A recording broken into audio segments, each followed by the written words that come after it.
You know, at this point, I should probably just start off all these videos by saying something along the lines of, oh, let's just take a look at what's happening on TikTok today, because that's all these videos have become. You know, there was a time in this channel that I would react to YouTubers and drama that is going on YouTube, but it seems like that's well in the past. And I think the main reason behind that is because anyone can get big on TikTok. I mean, it literally takes like 30 seconds to film a lot of TikToks, and then you can post them, and the chances are the algorithm will pick them up. That's just how the app works. And because they are so easy to film, you can also upload as many TikToks as you want, whilst also having a completely different profession. Maybe like, I don't know, plastic surgery. And that's exactly what we're going to talk about today, because a plastic surgeon known as Dr. Roxy has been facing a lot of backlash for about a year now, but it seems like we've actually came to a conclusion just over the last few days. Now, before we get into the backlash itself, let me just give some context as to what content Dr. Roxy posts. Or I should say, used to post, because actually if we go to her profile right now, as you can see, it says, this account is private, and that's for good reason. So it's quite hard to find some old videos of Dr. Roxy, but she would basically upload like TikTok dances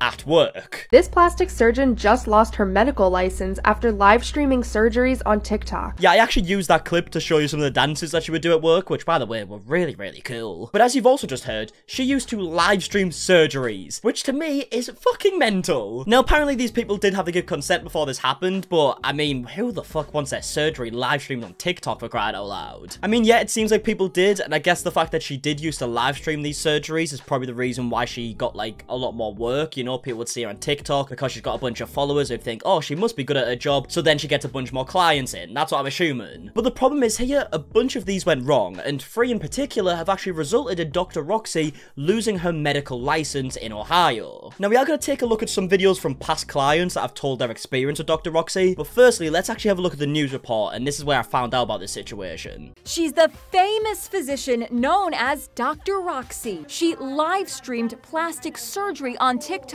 gaining a huge following. Like, I'm sorry, right? I get that people did agree to this and they said it's fine for them to be live streamed, which to me, I would never do in a million years for a few reasons. First of all, just a bit uncomfortable, isn't it? I don't want people to see me getting fucking cut open and shit. But secondly, if you're live streaming on TikTok and like interacting with the chat and whatnot, how much are you actually concentrating on, you know, the surgery? Like, how easy would that be to get distracted? I would not feel comfortable with someone who is live streaming on TikTok having to interact with a chat and talk about the whole procedure while trying to entertain people to be, you know, cutting me open. But now, Dr. Roxy, whose real name is Catherine Grawy, has been permanently stripped of her license by the state medical board in Ohio.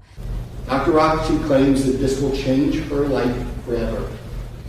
Well, she has single-handedly forever changed the lives of at least 3 people. I mean, that's a pretty good statement, right? Because Dr. Roxy's defense was, oh, this is gonna ruin, like, my life, my career. I've trained so hard for this, which, to me, it's mental that you would put a job that you've trained so hard for and had to study for so many years in jeopardy just because you want to do some fucking TikTok lives. But it turns out, with her live streaming these surgeries, she's kind of, like, self-snitched on herself, because one of these 3 people that have complained and is actually involved in the case here was actually live streamed on TikTok. And I believe she actually gets interviewed in this video, so let's carry on watching. So you assumed because she was this TikTok personality that she was going to do a great job on your breasts?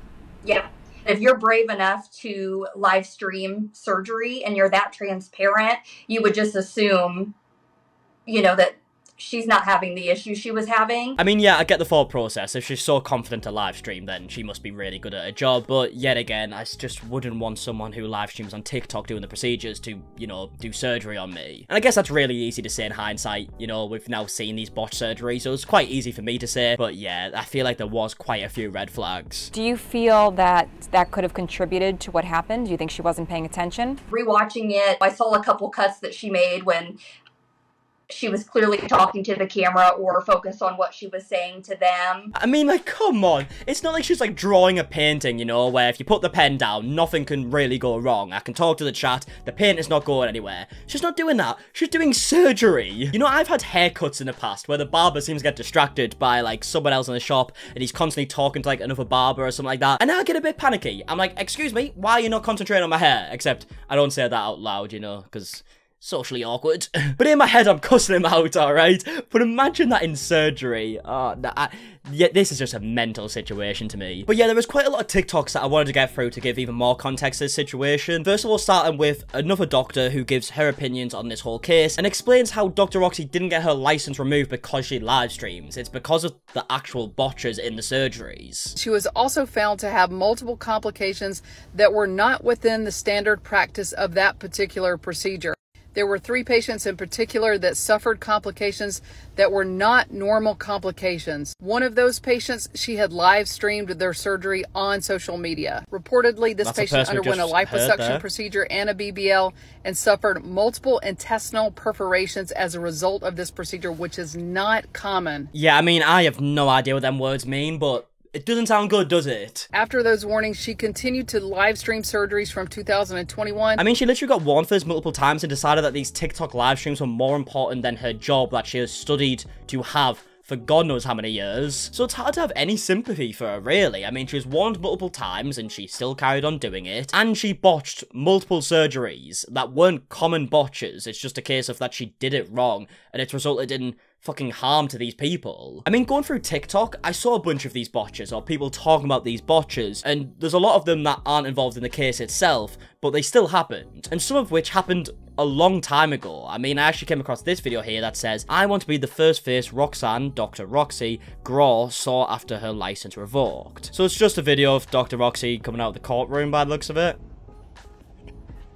Nothing really happens, but this person wanted to be seen, basically, right? But when you go over to this person's profile, they actually explain the situation that happened with Dr. Roxy, and this is as far back as 2014. Took for breast reconstruction post-stage 3, almost stage 4 breast cancer. She, in my opinion, tried to kill me, but I survived. In 2016, the jury found her guilty of malpractice and medical negligence. What I wanted was for her license to be permanently suspended. Well, finally, on the 7th of the 12th, 2023... Oh, wait, sorry, that really fucking confused me because it's American dates. You all do stuff backwards, you silly people. Well, on the 12th of July 2023, the Ohio Medical Board permanently revoked her license so she couldn't disfigure/mutilate another person. For 11 years, while still working to raise money to help cancer patients in need pay bills, I hoped it would happen and it finally did. Help me continue to raise money for others battling cancer by accepting the 5 Alive challenge, text the word ALIVE to 707070 and click on the link in the reply text. So yeah, clearly she's describing a very horrible situation here. I'm glad she feels like there is some justice served now, and what she's doing now is very positive in light of this. But what makes this even more unfortunate than it already is the fact that there's multiple people coming out and telling very similar stories. So I had followed her on social media. I liked her work.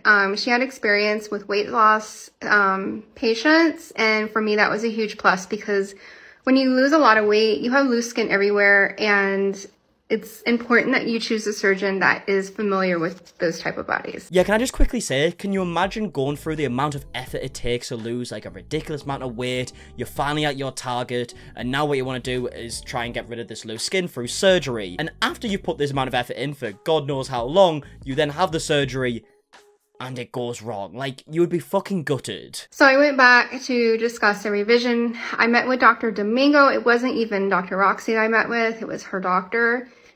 He had an attitude from the get-go, acting like I didn't need anything done. But we went ahead and did it. I paid another $250 for him to do a in-office procedure where he would do my belly button and my scar revision.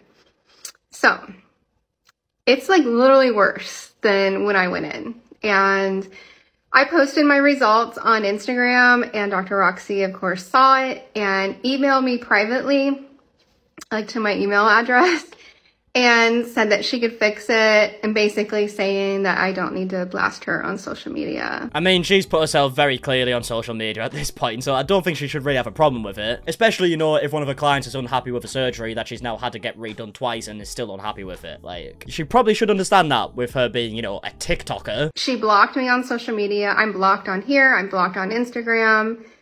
It's just not professional. I was about to say, very professional, you know? She's better be a fucking doctor, and she's out there having, like, social media beef and blocking people on TikTok. Like, come on. But yet again, we're not done with the videos of people who have complained about their experience with Dr. Roxy, because we also have this video here from someone else who had surgery. I went in the ER on Friday, and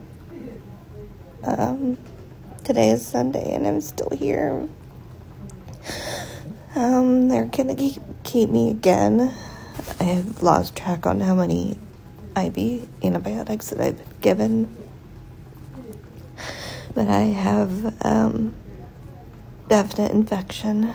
I know one is a staph infection, and there's another one, I'm not too sure what it's called, but... And here's the thing, right? Obviously, stuff like this can happen in terms of getting, like, infections from surgeries and stuff, even if the surgeon has done a good job, like, you hear stories like this. But when it happens so often, and, like, the 3 in particular that are in the case aren't common at all, and they're just literally done through incompetence from the surgeon, it is a big worry, and it makes you think about all the other ones that have also went wrong in the past. I'm probably gonna lose my job over this, so... don't know what I'm gonna do. Yeah, I mean, you can see how these affect people, right? It must be a fucking heartbreaking thing, especially after you spend so much money on these surgeries. I don't even know how much they cost. I can imagine thousands. But yeah, like I mentioned earlier, this has been going on for a while now, for maybe like a couple of years from people complaining. Dr. Roxy has faced a lot of backlash over the last couple of years, but it's only just within the last few days that we've actually heard a conclusion from the case. And as for the conclusion, as we can read here, it says, the State Medical Board of Ohio on Wednesday permanently revoked the medical license of Catherine Roxanne Groh and fined her $4,500 based on her failure to meet standard of care. And it even says in this article that she pleaded with the board and said, I will never livestream a surgery again, as if she wasn't warned on multiple occasions and still carried on in the past. But yeah, either way, that is the conclusion of everything we spoke about today. I would love to know your opinions down below on literally everything we spoke about, and yeah, I'm gonna leave the video there. So if you did enjoy it, please do a like down below, subscribe if you are new, and until the next one, I'll see you guys in a bit. Goodbye.